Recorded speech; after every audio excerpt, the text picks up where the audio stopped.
Guys, we are in the presence of greatness. That's just a sample. But so the original story is that in Nashville, you're telling a story. Wait, no, Las Vegas. Yeah. Las Vegas. Thank you, Nashville! So we're in Vegas. I like how supportive the crowd is. We're in Nashville. Fuck you! No, we weren't! Dumbass! Fuck you, Clay Dick! You suck! Suck it! You're telling a story that had about playing. So somebody asked me, I think, if I remember correctly, I'm probably paraphrasing, but someone asked me what my opinion was on the anatomy of the golem. Right. In his nether region. Right.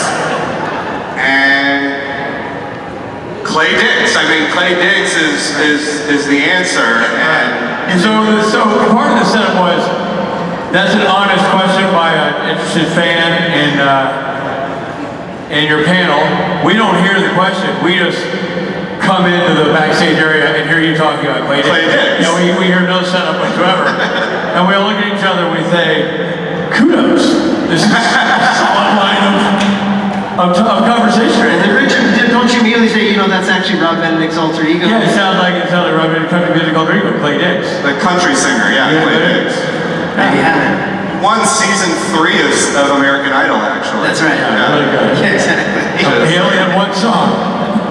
Ladies and gentlemen, Adam Rose. Hey! Thank you. Another round of applause for these guys. Those guys. There they are. Only Mike is still on stage. Hey! How are you? It's so nice to see your faces. Look at this. Alright, well, I'm Adam Rose. You guys are lovely. We're all here in Nashville. Man, I love Nashville this time of year. It's gorgeous. I think we have some questions, right? We got over here. Let's just get the show on the road. Let's do it. Hello, Adam. Hi, how are you? I saw on the panel before you were mentioning you didn't get to go on your honeymoon right away. Did you ever get to Italy?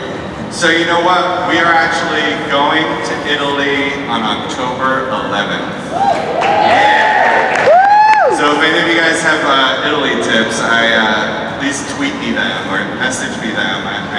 We're going to Rome, Florence, Venice, and Cinque Terre, which I believe is how you pronounce it. Yeah. So yeah, we're excited about that. Cool. Yeah. And my next question is, you talk about having dogs, but I never heard what kind they are. So we have 2 dogs, Chaplin and Una. Yeah! Chaplin fans out there! He's almost got more Instagram followers than I do.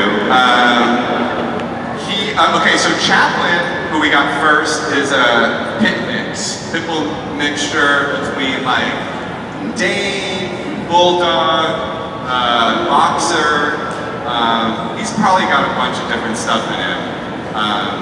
And Una is just like a Staffy mix, American Staffordshire Terrier. She's like a little pocket kitty, you know, she's like a tank. But they're great. I don't know if you guys know this, but like mutts turn out to be much healthier than purebred dogs. How about that? Which makes sense because you guys watch the show Adam Ruins Everything? I love that show, not just because we share a name, but because it's very informative. And he did a whole episode about how purebred dogs are actually inbred dogs. Who knew? I guess you guys knew. They're mutts, and we adopted them, which I highly recommend. You guys are looking for dogs, rescue them. There are so many dogs in shelters that need rescuing, that need a home, and you can find literally any kind of dog you want, you know. So even if you were thinking about buying a purebred dog, you can probably find that dog in the shelter somewhere. So just go look it. Anyway, sidebar. So those are the dogs. Those are my dogs. They're mixes, pit mixes. Yeah, of course. Hi. Oh, let me go to this side and then we'll come back. Okay.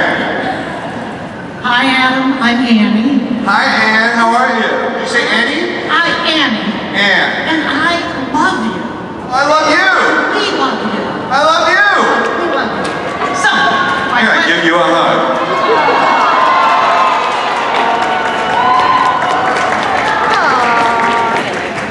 So much. So this is I the even have a best. question in there. Yeah. So, I'm excited and we're excited about your new show. Yes. Woohoo. Very happy, whatever. So, but which cast and crew are you happy with? Say that again. You can talk a little louder. Which cast are you and crew are you more at ease with? That one or Supernatural? Oh, that's That's a dangerous question. interesting question. She's asking which cast and crew I'm more at ease with. Well, let me say this. I've done 2 episodes of Supernatural. And in those 2 episodes, I got along so well with the crew. I made friends with Jared and Jensen while we were doing it. They couldn't have been more welcoming. Especially, and the crew there, between how nice they are and just comforting to be there because they kind of know exactly what they're doing. They've been doing it for so long. It's like a well-oiled machine. And so you feel at ease. And also the food. Oh my God, the food on that set is insane. You know, we were working at night, kind of like till wee hours in the morning. And at like 1 a.m., they'd be like, hey, there's a falafel truck here. Like, great! It's exactly what I want right now is a falafel truck. So anyway, it was such a blast working on that show. I did 2 episodes and felt very close to them. But then when I did this new show, this Netflix show called Merry Happy Whatever, which comes out in November, I can't wait for you guys to see it. I spent, 2.5 months with these people, and so we became like a family. You know what I mean? So there's really no comparison, you know? And it's not because one is better than the other, it's really just because of time spent. I spent so much time with the cast of Merry Happy Whatever and the crew there that we really became a family. We were hanging out with each other. We were, we were just with each other every single day. And when that happens and you're working on something creative, you really become like a family. And so, you know, fingers crossed we get to do that again in season 2. But all of you guys have to watch the show. We're happy for you. Thank you. Thank you so much for your question. I really appreciate you. Over here, hello. Hey Adam. How's it going? My name's Angelica. Hi, Angelica. And what's your favorite thing about being with the Supernatural family? And would you like to return as Aaron Bass for this proposed spin-off, the Judah Initiative? Yes, absolutely. The Judah, you guys heard about the Judah Initiative? Anyone here? All right, so every like 6 months I feel like it pops up online, people talking about it, and I share it or retweet it. I've talked to Ben Edlund about it in the past. I know he's open to it, so who knows? Might happen, may never happen, but it's a cool idea and I would be totally down. I want to see, you know, Aaron and his golem going around the world killing Nazis. That sounds fun. Nazi killing, you know? I'm sorry, what was your first question? My first question was, what does the Supernatural family and these awesome people here tonight, this is you, mean to you as a whole, like resonate with you in your soul, whatever, like Oh my God. meaning behind this family? All right, I feel like I gotta sit down for this. Look, I mean, when I first did Supernatural, I had no idea what I was in for. I had only seen like a couple episodes of the show. I didn't watch a lot of TV at the time, and so I didn't really know what I was getting into. And when we were shooting it, Phil, our director, Snitchy, as his last name I think is pronounced. I love that guy. He's fantastic. He came up to me and he was like, "You have social media?" And I was like, "Yeah." I didn't even do much on social media at the time. He's like, "Yeah." He goes, well, just wait until this thing comes out. I was like, okay, and I got scared all of a sudden. What do you mean? What's gonna happen? And sure enough, the episode aired, and like, I was educated all of a sudden as to how massive this fandom is, right? And yes, please.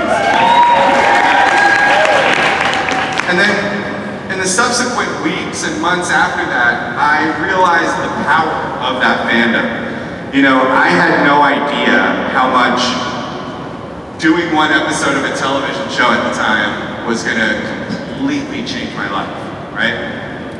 All of a sudden, I was using social media a lot more because there were people out there listening. And that turned into something, you know, really a hobby of mine that I love and that I hold dearly, and I love interacting with all of you guys on there. It is another level of kind of community building that I just hold dear to my heart. And then, frankly, just like being able to come to these things and seeing you guys face to face and spending a couple minutes, you know, seeing where you're from and how you got into the show and what the show means to you guys, it truly changed my life, right? It made me realize that the work that actors do can be so much more important than I think we sometimes give it credit for. Not because, you know, we're saving lives or anything like that, just because I think stories are so important, you know? I think stories themselves, and we are not responsible for creating them, but just being, you know, paints on a canvas to tell these stories. But they can really impact people for the rest of their lives. And I know I've been impacted by those stories myself. So a roundabout way of answering your question, what does this fandom mean to me? I mean, it means the world to me. You know, I hope to be able to continue this relationship for the rest of my life with all of you guys, because it has given me courage and belief, and it's just been overwhelmingly positive in my life having you guys in it. So I really can't thank you guys enough, seriously. Thank you, Angelica, for your question. I appreciate it. I love you. No, me more. I love you more. Thank you for that question, by the way. And seriously, I mean that. Over here, hello. I maybe don't love you, but I think you're pretty okay. All right, I'll take it. I'll take it. I just have a restaurant recommendation for Rome for you, and this place is so good that I got up from my seat just to tell it to you. Oh my God, I'll write it down. I will also tweet you it, but it's called Trattoria del Polaro. This woman has been cooking there for 57 years. Oh, wow. Trattoria del Polaro, P-A-L-L-A. Polaro. You don't order, they just bring you food. Ah, I like that. They ask you red or white, and you're like, okay, yeah, wine both, please. I love that. Okay, I just wrote it down. I'm going there. Thank you. What's your name? Krista. Krista, thank you so much for that. I appreciate it. Anytime. That's Oh it. wait, don't I know you? I know you. Don't I? We met. Yeah. How's it going, Krista? Nice to see you. And thank you for that suggestion. I'm going there. I'm really just going to Italy for the food. You know, museums are fun. History's nice, but pasta's the best. You can quote me on that. Hello. How's it going? Getting better every minute. Yeah! So I took my daughter out of school. Your first episode is one of my top 5 of the entire series. Yes! I love that, thank you. And I fantasized that I want my own golem. Me too. That was my question. Oh, whether or not I do too? Look, who wouldn't want an 8-foot dude made out of clay follow me around? Frankly, I would probably want it mostly to carry me around, you know, because, you know, walking's kind of a drag sometimes. No, what do I want the golem for? I mean, no one's gonna mess with you if you got the golem next to you, right? No one. And also, it's like a good, like, odd couple kind of situation. I think we'd get a lot of, you know, Oscar and Felix action going on. If we lived together, that is. I'd be the messy one. No, he'd be the messy one. Yeah, he'd be the messy one. I'd be the anal retentive one. Anyway, to answer your question, yes. I love a golem. Who wouldn't? So I was wondering, the actor who played the golem? Yes, Johnny Santos. What is he really like? Oh, first of all, he's like one of the nicest guys ever. Could not have been nicer. His voice really sounds like that, which was shocking. Yeah, sorry, he's not that like. He actually has that voice. The things that weren't real were his like neck and shoulders. They gave him like a little piece for that, and his hands. They gave him two little hand, I don't know, glove-like things that made it look like he had these enormous hands. But he really is, I don't know, 7 or 6'11" or 7 feet, something like that. Couldn't be nicer. We had a blast on set. I was totally bummed that he wasn't there for the second episode. I just pictured he was like in the club, like dancing. But yeah, I love that guy. He's fantastic. Yeah. Thank you so much. Of course, thank you. Hi. Hi, Adam. My name's Dakota. What's your name? Dakota. Sorry, I must be deaf. Dakota? Dakota. Hi. I was just wondering, do you think that Aaron has like a fail-safe in case the goal never just got fed up and decided to tear him apart? Oh man.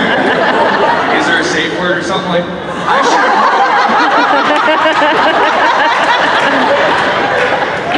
Let's get Clay Diggs back out here. Safe word.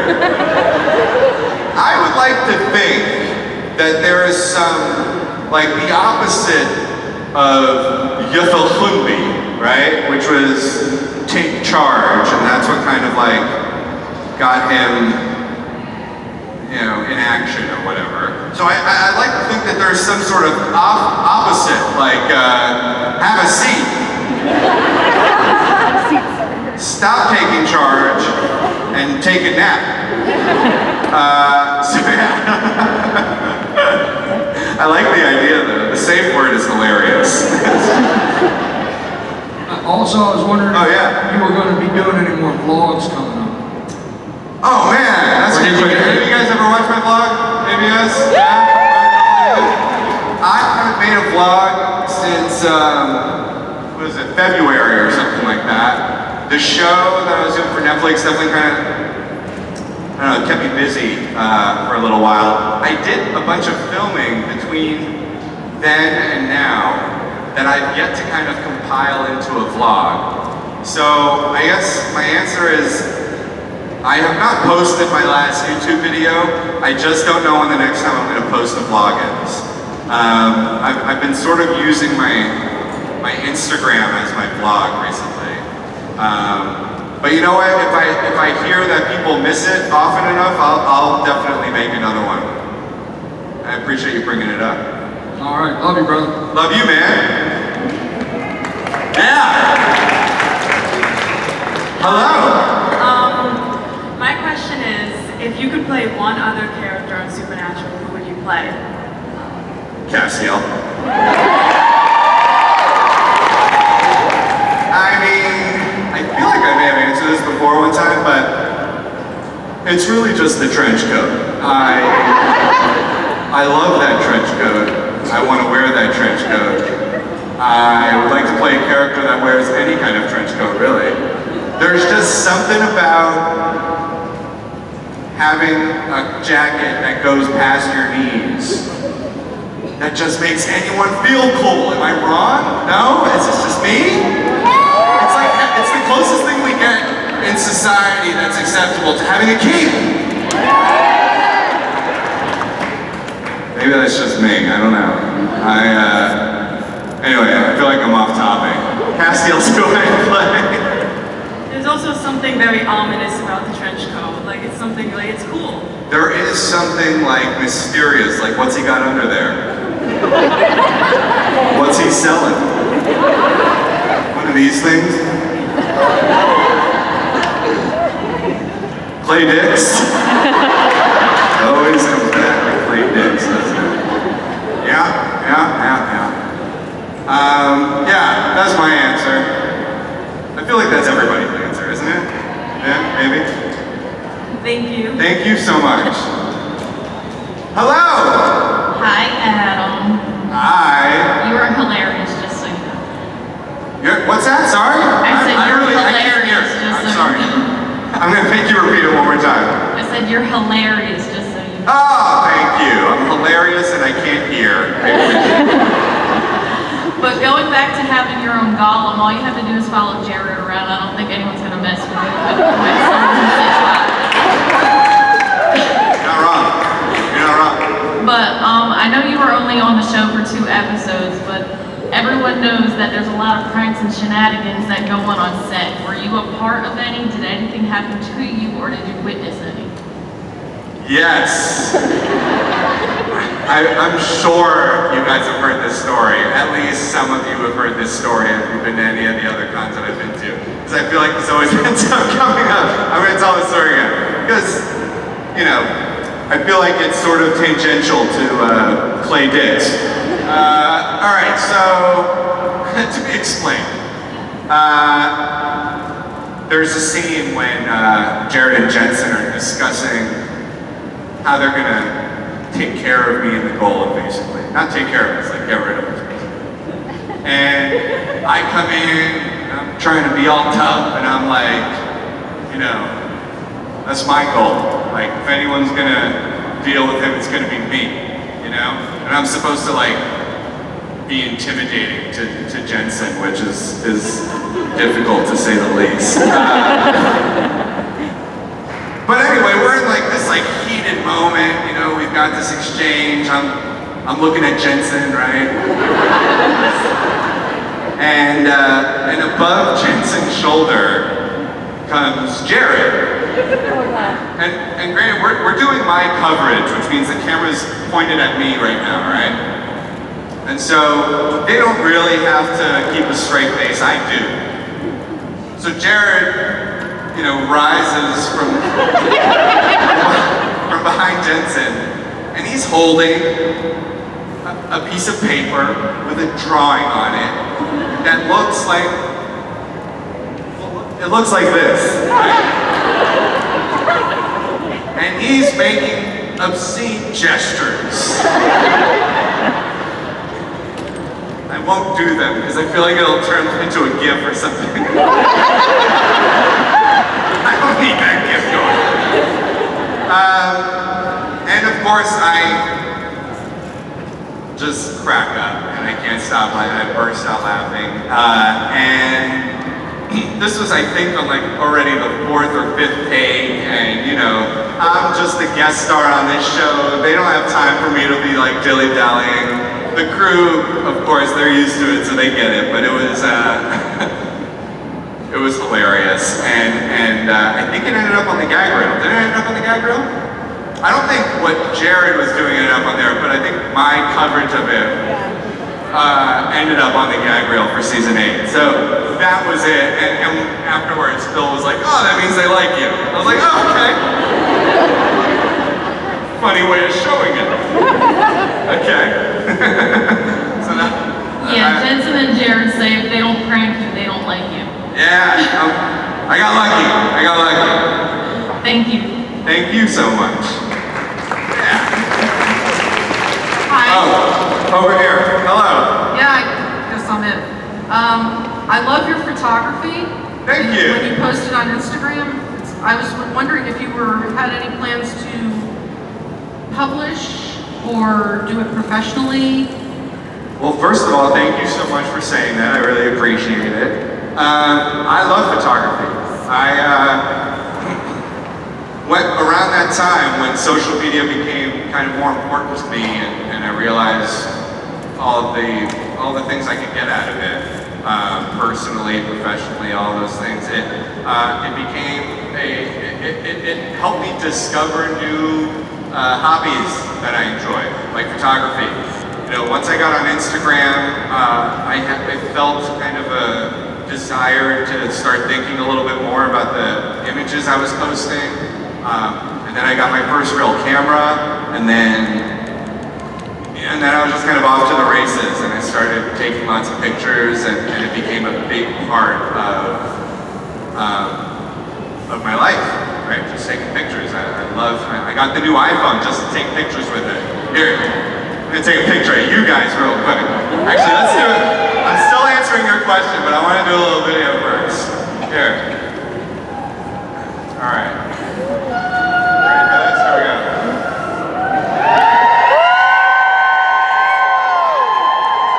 Hi, SPN family.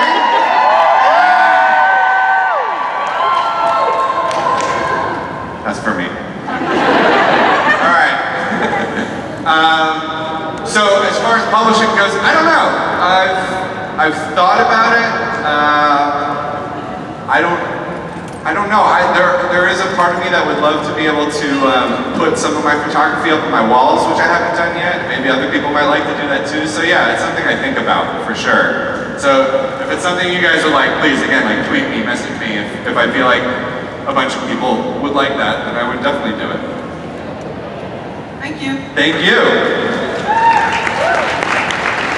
Hello. Hello, how are you? I'm good. What's your name? I'm Sarah. Hi, Sarah. So I noticed that you reach out on Instagram a lot to your fans, like you're really connected to your fan base. I try to. was wondering if you like talk about that and the importance of that to you. Yeah, absolutely. Just saying that I reach out a lot on Instagram. Yeah, again, as soon as I dived into, dove? I don't know how to speak English. Anyway, as soon as I started doing Instagram Live, I started to realize that while other people were really interested in people engaging with them, right? People liking and commenting on their own pictures. What I started to realize is Instagram is a hell of a lot cooler place when you focus on engaging with other people's content, right? I like Instagram a lot more to see what other people are posting, to like their photos, to comment on their photos. That to me, I found to be a lot more gratifying on Instagram. And the truth is it ends up having a reverse effect too, right? Because you engage with people, they engage with you. And it's a much more communal way of using Instagram as opposed to people who post and, kind of look away and never interact with the people who are engaging with them.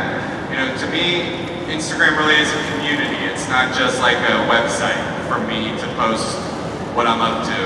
I like the fact that we're kind of building a family on there, I like seeing the same names in my comments. I recognize those people. I see their names, I see their profiles, I engage with their stuff. I love that part of it. Sometimes I'll click on a hashtag and just go through some of the photos that I see with that hashtag and like and comment on them because, again, I think that's what Instagram is really for and that's the way it should be used. Not everybody agrees, but that's how I like to use it. Yeah. Thank you. Does that answer the question? Yeah? Okay, cool. Hello. Hi, how are you? Good, how are you? Thank you. I wanted to ask, what was your first impression of Jared and Jensen when you met them? They were tall.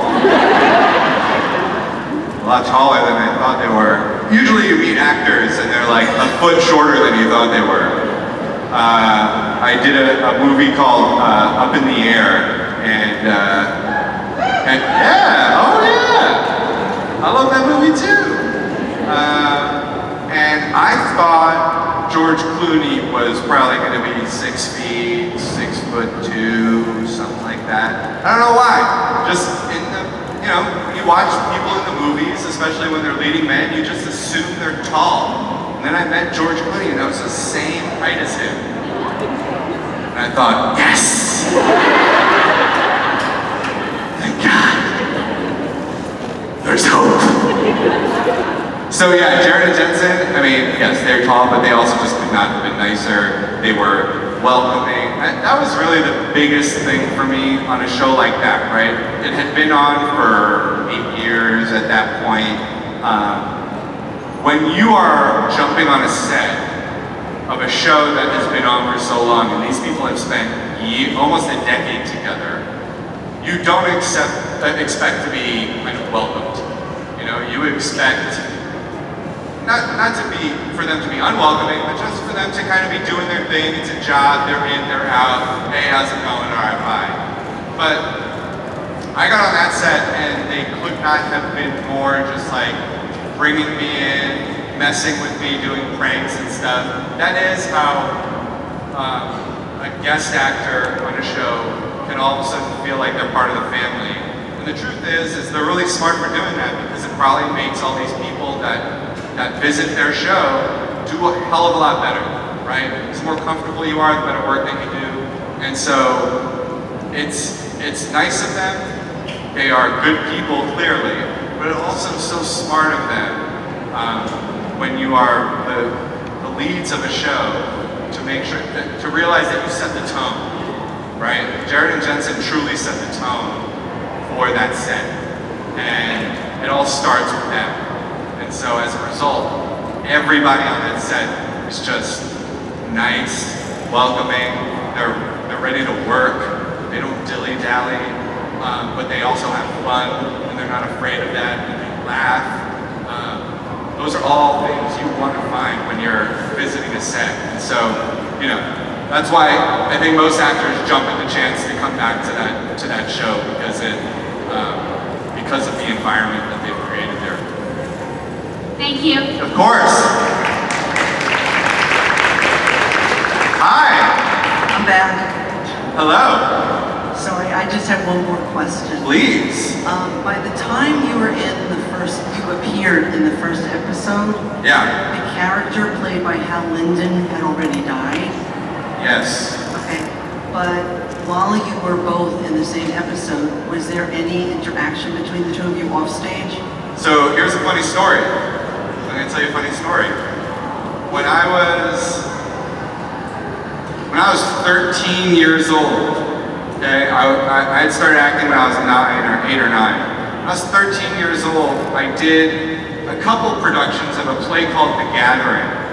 And the first production I did was starring me